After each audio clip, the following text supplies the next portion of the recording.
Im Bereich der Duschen ist es bei Cludi unser Ziel, mit einer möglichst einfach verständlichen Sortimentsstrategie jedem Kundenwunsch gerecht zu werden.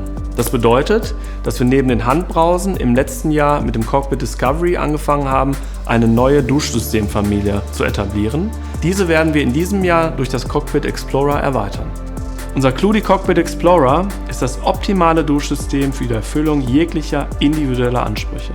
Durch sein zeitloses, kompaktes Design ist es auch sehr gut verwendbar für die Renovierung auch kleinerer Bäder. Durch seine vielen Einstellungsmöglichkeiten bietet es das perfekte Duscherlebnis. Der Thermostat ist sehr ergonomisch und kompakt.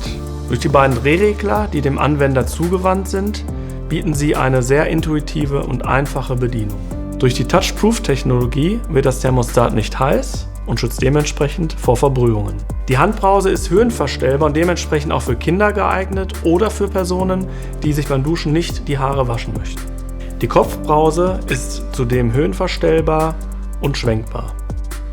Die Wandhalterung ist höhenverstellbar und dementsprechend gerade in der Renovierung auf bestehende Bohrlöcher anzubringen. Das Duschsystem besticht durch eine hohe Materialität und Qualität. Die Bedieneinheit zum Beispiel ist komplett ohne Kunststoff verarbeitet und das gesamte Produkt ist made in Germany.